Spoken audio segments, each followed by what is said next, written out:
আমার সঙ্গে থাকার অনুরোধ জানালাম। রাধে রাধে। কী ভাবছেন বন্ধুরা, তাড়াতাড়ি করুন, খুব সুস্বাদু খাওয়া, আপনারা করে সেবা করুন।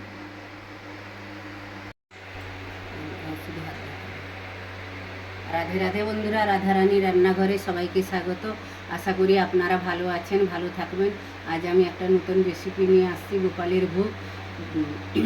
পটলের তেল পটল বানাবো আমি। গোপালের জন্য আমি আজকে তেল পটল বানাবো। তেল পটল বানানোর জন্য সর্বপ্রথম পটল লাগছে। পটলগুলোকে আমি ছাড়িয়ে দু টুকরো করে নিয়েছি। এই যে এক একটা পটলকে আমি দু টুকরো করে নিয়েছি, ধুয়ে নিয়েছি ভালো করে।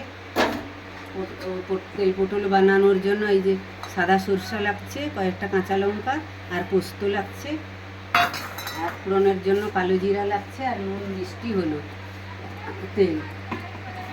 এই পটলগুলোকে আমি ছাড়িয়ে দু টুকরো করে ধুয়ে রেখে দিয়েছি।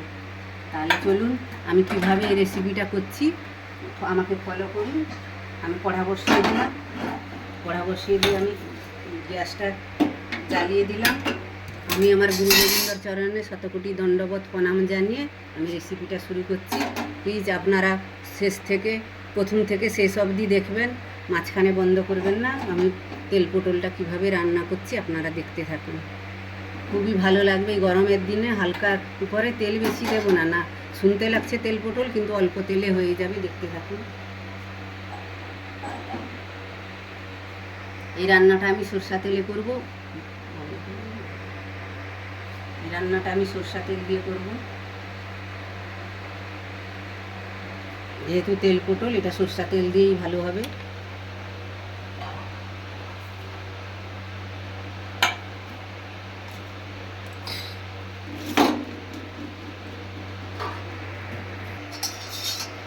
পটলগুলো আগে দিয়ে দিচ্ছি, পটলটা আগে ভেজে নিতে হবে।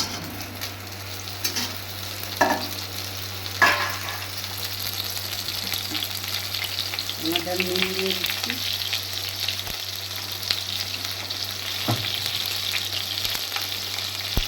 হলুদ দিয়ে দিলাম,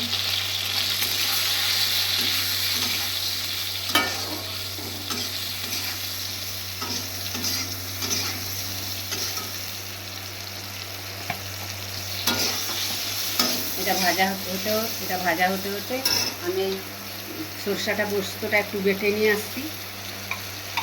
বন্ধুরা এরকম আমার পটলটা ভাজা হয়েছে, এইভাবে হবে, বেশি লাল লাল হবে না, এইভাবে পটলটা ভাজা হবে। আমি পটলটা নিয়ে নিচ্ছি।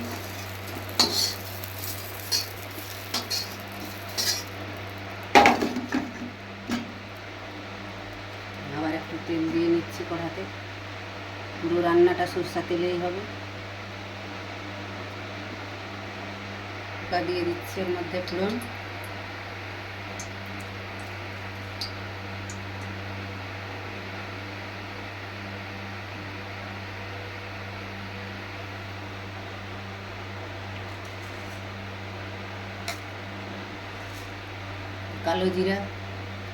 কালো জিরাটা দিয়ে দিচ্ছি।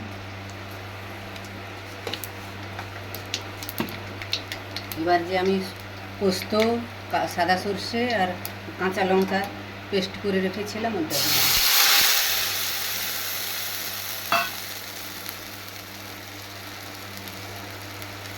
ওর মধ্যে একটু হলুদ দিয়ে দিলাম,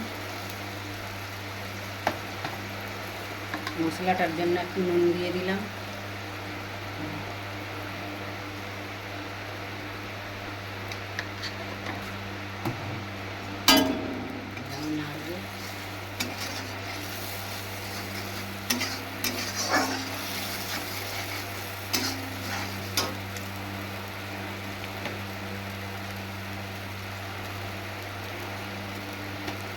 আমি পোস্ত সাদা সরষা দিয়ে করছি। আপনারা যদি পোস্তও না থাকে বাড়িতে, শুধু সাদা সরষা দিয়ে কাঁচা লঙ্কা দিয়েও হবে। আর বাড়িতে যদি চীনাবাদাম থাকে, সরষার সঙ্গে দু চারটে চীনাবাদামও পেস্ট করে দিতে পারেন।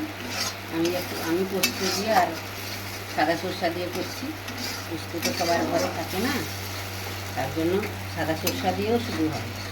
তার সঙ্গে দুটো চীনাবাদামও দিয়ে দেবেন, না থাকলেও চীনাবাদাম, শুধু সাদা সরষা কাঁচা লঙ্কা দিয়ে এই তেল পটলটা।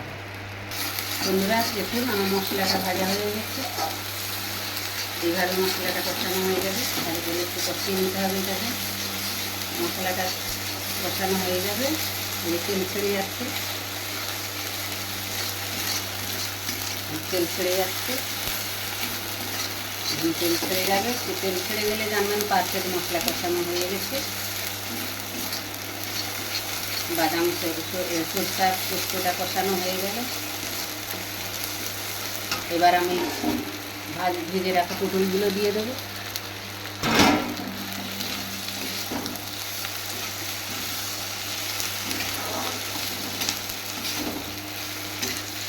তেল পোস্ত পটলটা করা খুবই সোজা, খুব তাড়াতাড়ি। আমি বাড়িতে থাকা সব উপকরণ দিয়েই আমি করতে চাই, যাতে সবাই বানাতে পারে, সেইভাবে আমি ভিডিওটা করি।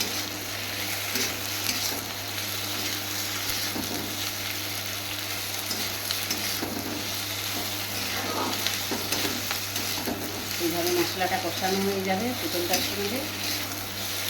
দেখছেন কত সুন্দর হয়েছে।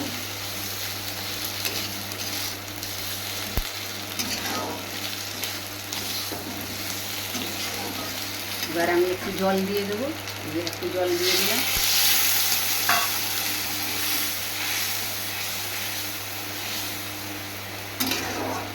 এটা এইভাবে দেখা যাবে। আমি কোনো শুকনো লঙ্কা ব্যবহার করিনি, বাটা শুকনো লঙ্কা, গুঁড়ো লঙ্কা ব্যবহার করিনি, গুঁড়ো মশলাও ব্যবহার করিনি। ওর মধ্যে আমি একটু মিষ্টি দিয়ে দেবো। এই একটু চিনি দিয়ে দিলাম।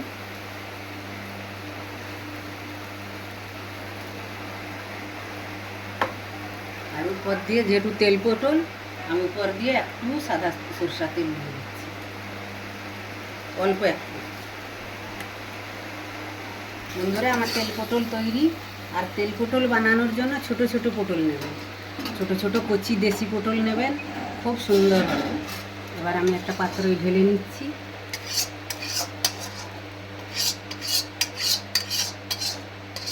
যত কচি দেশি ছোট ছোট পটল নেবেন, তেল পটলটা খুবই সুন্দর হয়, খুবই টেস্টফুল হয়।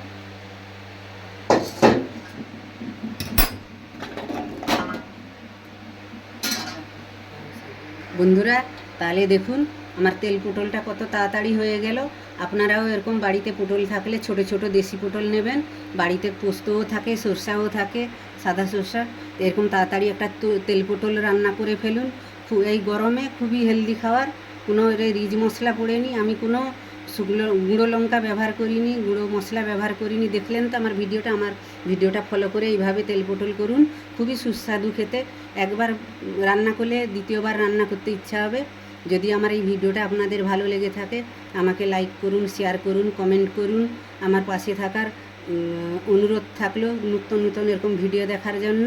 আমি আমার গোপালজিকে এখন ভোগলাগি করব। আপনাদের